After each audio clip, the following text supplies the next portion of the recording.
فيرماتوف الثلاثي في الدفاع، على يمينهم عزيز بيك تورغونوف، وعلى يسارهم فاروق زيفيف، ثم هامور بيكوف وأوتا بيك شوكوروف في وسط الملعب. ولدينا في اللقطة رئيس الاتحاد الآسيوي شيخ سلمان بن خليفة، وإلى جانبه رئيس اللجنة الأولمبية القطرية شيخ جعاب الحمد في حضور في مباراة اليوم في هذا اللقاء المنتظر في ربع النهائي. نتمنى أن نشاهد مباراة قوية ومثيرة فيما بين المنتخبين. في أوزبكستان الثلاثي في الأمام جلال الدين ماشاريبوف وفايزوليف ويورونوف. سريعة للمعز علي يتقدم إلى الأمام، تعود من جديد إلى الخلف عند مين، والكرة لعفيف لحاب وعرضية عند حارس المرمى عند في أستراليا. هنا كرة للمعز والتصوير. أوزبكستان على الإطلاق في كأس، ثم المنتخب الإيراني من أمامه، راحت سريعة خطيرة أوزبك، حاول من جانب الهيدوس يمرر خاطئة من جانب يورونوف، تغطية موجودة عليه يساندون العنابي، يساندون وكرة لعفيف والتصويب والسلام يا أكرم، يا سلام يا أكرم، يا سلام على، وبعدها حارس المرمى يوسفوف. باترودية من أمام الولايات المتحدة، خطيرة أوزبكية، خطيرة أوزبكية، يمرر الكرة، محاولة خطيرة، كابتن منتخب أوزبكستان، قطعت الكرة. يكفي ذلك جانب من الجماهير الحاضرة، يلعب كرة عرضية، تمريرة ممتازة، قدم في كرة خطيرة قطرية وفرصة سالت فيها محاولة والتصويبة من جاسم. أكرم عفيف تحصل على الكرة ويمرر قصيرة على الهيدوس، الآن انطلق الهيدوس وعرضية وكرة، هدف أول، هدف أول، هدف أول، هدف أول للعنابي.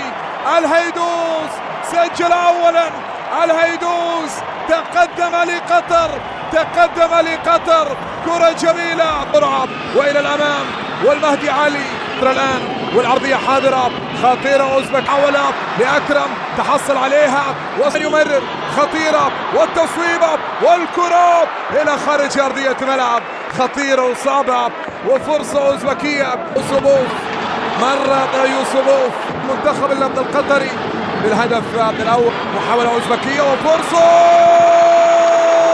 غير معقول، غير معقول. محمد وعد يا كبير يا كبير يا كبير يا محمد بروح كبيرة لاعب والكرة يا سلام الله، هو المهدي، هو المهدي، هو المهدي علي، والله المهدي علي كاد أن يلعب كرة خطيرة أوزبكية، خطيرة أوزبكية. أوستون يورونوف لاعب نفق، شوف هذه اللقطة والدخول والسقوط وفرصة في هذا المكان والتمرير. صافرة كيم هي جون، حكم صافرة كيم هي جون الحكم بعد النهائي. أوزبكستان ستحاول يا برشم في دخول في هذه اللقطة، لم يكن له مبررا من جانب مشعل برشم، خرج ولم يتعلق برشم ايضا، لكن خطأ عند جلال الدين وصعبه، صعبة على المرمى وخطيره، ومشعل برشم يمسك الكرة، يمسك الكرة، خطيرة أوزبكية. وليه لعب خورفة كان في منتخب الإمارات أيضا سنتين، ممتازة لجلال الدين وعرضية والعودة ممكنة للأوزبك. عندنا عرضية فيها محاولة وعرضية أرضية وفرصة عند أحمد فتحي، أبعد الكرة أحمد فتحي، سريعة من الأوزبك والتمريرة من عفيف، هامور بيكوف يتقدم في كرة ويصوت، يعني كان من الممكن أن يمرر على اليسار. كرة محاولة لماشاريبوف خطيرة والتصويبه خطيرة وصعبة من جانب ماشاريبوف، انطلاقة من الجهة اليمنى. محمد وعد خطأ لمصر كاتانيتش منذ فترة، سيدخل عبد هنا، الله حلوة حلوة حلوة من جانب أوتا. عندنا كرة فيها محاولة الآن خطيرة وفرصة، هدف تعادل، هدف تعادل للمنتخب الأوزبكي، لسه ما خلصت كلامي. سجل المنتخب الأوزبكي هدف التعادل بالرأس، وكرة خطيرة أوزبكية. كرة لخالد منير، ينطلق في كرة ويمياب، انطلاقة سريعة مع شريف، دخول في هذه الكرة ثنائي وعرضية حاضرة، وكرة بيدرو ميغيل، عرضية بيدرو بعيدة جدا، أثر عليه في الشوط الثاني، لكن كرة طويلة النابي. لكن الكرات أكثر.